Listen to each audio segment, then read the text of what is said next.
MLA Jaganmohan రెడ్డితో ప్రయాణం మరొక కీలక ఐపీఎస్ అధికారి జీవితాన్ని బలి చేసింది, బుగ్గిపాలు చేసింది. ఈసారి ఏకంగా డీజీపీగా పనిచేసినటువంటి వ్యక్తి జీవితమే కటకటాల పాలయ్యేటువంటి పరిస్థితి వచ్చింది. ఈ దెబ్బతో జగన్మోహన్ రెడ్డిని ఆ డీజీపీ పచ్చి బూతులు తిడుతున్నట్టుగా తెలుస్తోంది. అసలు ఇంతకీ ఎవరా వ్యక్తి, ఏంటా కథ అనేది ఈ వీడియోలో వివరించబోయే ముందుగా ఎప్పటి వరకు మన ఛానల్ సబ్స్క్రైబ్ చేయని వాళ్ళు ఖచ్చితంగా సబ్స్క్రైబ్ చేయండి. ఇక విషయానికి వస్తే, పులివెందుల ఎమ్మెల్యే జగన్మోహన్ రెడ్డి అనేటువంటి వాడితో ప్రయాణం చేస్తే ఎప్పటికైనా వాడి జీవితం జైలు పాలవలసిందే. ఒక నేరస్తుడు, ఒక అరాచకవాది, ఒక దుర్మార్గుడు, ఒక దోపిడీదారుడు, హత్యలు చేసినటువంటి వాడు, ఫ్యాక్షనిస్టు, అవినీతి చేసినటువంటి వాళ్ళకి మాత్రమే ఆ పార్టీలో అవకాశం ఉంటుంది. ఆ వ్యక్తితో ప్రయాణం చేసేటువంటి పరిస్థితి ఉంటుంది. ఒకవేళ అవేమీ చేయకపోతే ఆ వ్యక్తితో చేరిన తర్వాత ఇవి చేయాల్సి వస్తుంది అనేది మరోసారి నిరూపితమయ్యింది. గత జగన్మోహన్ రెడ్డి చరిత్రదే అయినప్పటికీ ఈసారి స్వయంగా తాను ముఖ్యమంత్రిగా ఉండే అనేక తప్పుడు పనులు అనేక మంది ఐపీఎస్లతో, ఐఏఎస్లతో, ప్రభుత్వ అధికారులతో, పోలీసులతో, అదేవిధంగా రాజకీయ నాయకులతో, పారిశ్రామికవేత్తలతో కూడా చేయించాడు జగన్మోహన్ రెడ్డి.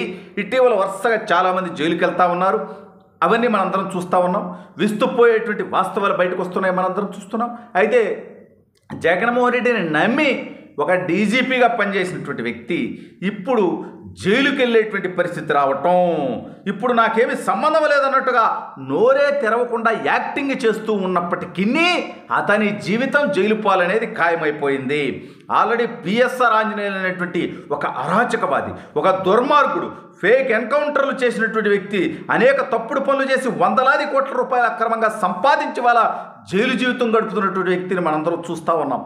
అయితే ఆ వ్యక్తి జగన్మోహన్ రెడ్డి అడుగులకు మడుగులొత్తి జగన్ చెప్పినట్టల్లా తప్పుడు కేసులు పెట్టి ఎంతోమందిని ఇబ్బందులకు గురి చేశాడు. అయితే ఈసారి తనకేమీ పెద్దగా సంబంధం ఉన్నట్టుగా లేకపోయినా బయటకు వచ్చి చాలా సౌమ్యుడు, మంచివాడుగా నటించి ఆ తర్వాత ఏపీపీఎస్సీ చైర్మన్ అయ్యి అక్కడ కూడా రాజీనామా చేసి పారిపోయినటువంటి గౌతమ్ సవంగం అన్న, ఇతని గురించి మనందరికీ తెలుసు.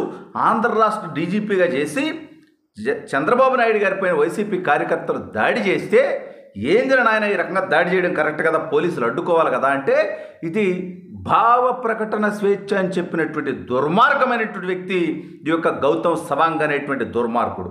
డీజీపీగా ఉండి ఆంధ్ర రాష్ట్ర ప్రజల ధనమాన ప్రాణాలు కాపాడాల్సినటువంటి, శాంతి భద్రతల పరిరక్షణ చేయాల్సినటువంటి వ్యక్తి ఏకంగా అప్పటికి 3 సార్లు ముఖ్యమంత్రిగా చేసి ప్రతిపక్ష నేతగా ఉన్నటువంటి చంద్రబాబు నాయుడు గారి మీద దాడి జరిగితే భావ ప్రకటన స్వేచ్ఛ అనేటువంటి బరితెగింపుతో ప్రవర్తించినటువంటి వ్యక్తి.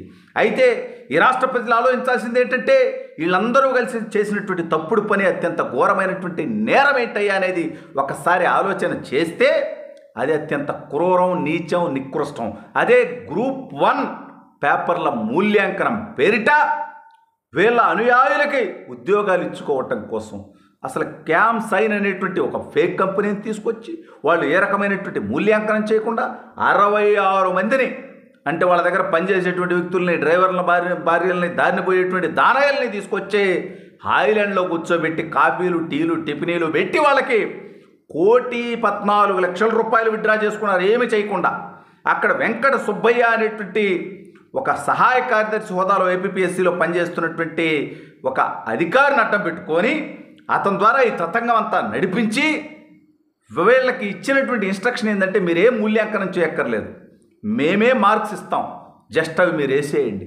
అంటే ఈ రాష్ట్రంలో గ్రూప్ 1 అధికారులు ఏదైతే 2018లో నోటిఫికేషన్ వచ్చిందో దానికి సంబంధించినటువంటి అంశంలో మీకు ఊడిగం చేసేటువంటి వ్యక్తుల్ని, మీ పార్టీ వ్యక్తుల్ని, మీకు డబ్బులకి ఇచ్చినటువంటి వ్యక్తులకి ఆ ఉద్యోగాలు అమ్ముకోవడం కోసం, వాళ్ళకి మార్కులు వేయడం కోసం అసలు మూల్యాంకనమే చేయకుండా, అంటే వ్యవస్థల్ని ఎంత విధ్వంసం చేశాడో చూడండి దుర్మార్గుడు.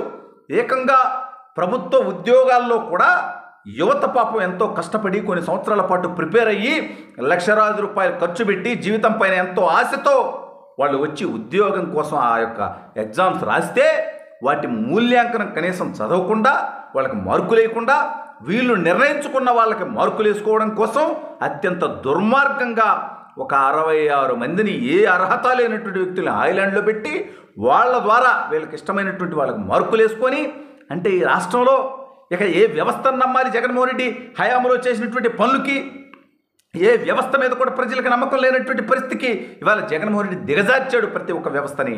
అయితే ఇందులో పిఎస్ఆర్ ఆంజనేయులు పాత్ర కొంత అయితే మరి ఏపీపీఎస్సీకి చైర్మన్గా ఉన్నటువంటి ఆనాటి చైర్మన్గా ఉన్నటువంటి గౌతమ్ సవంగా నాకేం సంబంధం ఉంటుందా? ఖచ్చితంగా ఉంటుంది. కానీ నోరు తెరిచి మాట్లాడలా, ఆ తప్పుని ప్రశ్నించట్లా, ఆ తప్పు గురించి తన తప్పు లేకపోతే, తన బాధ్యత లేకపోతే ఇంతవరకు కనీసం అతను నోరు తెరిచి మాట్లాడట్లా. ఒక డీజీపీగా పనిచేసినటువంటి వ్యక్తి ఇంత బానిసత్వం చేస్తాడా? పిఎస్ఆర్ ఆంజనేయులు చేసిన ప్రతి తప్పుడు పనికి సహకరిస్తాడా? ఇంతమంది జీవితాలని బుగ్గిపాలు చేస్తాడు గ్రూప్ 1 రాసిన వాళ్ళవి. వీటిల్లో గౌతమ్ సవాంగ్ పాత్ర కూడా ఉంది. ఖచ్చితంగా గౌతమ్ సవాంగ్ కూడా జైలుకి వెళ్ళేటువంటి పరిస్థితి ఉంటుంది. అందుకే గౌతమ్ సవాంగ్ జగన్మోహన్ రెడ్డిని పచ్చి బూతులు తిట్టుతున్నట్టుగా తెలుస్తూ ఉంది. ఈ దుర్మార్గుడిని నమ్ముకొని డీజీపీగా పనిచేసినటువంటి నేను కూడా జైలుకి వెళ్ళాల్సి వస్తుంది అనుకుంటున్నాడంట. ఒక్క నువ్వే కాదురా నాయన, జగన్ నమ్మిన ప్రతి ఒక్కడూ జైలుకి వెళ్తాడు.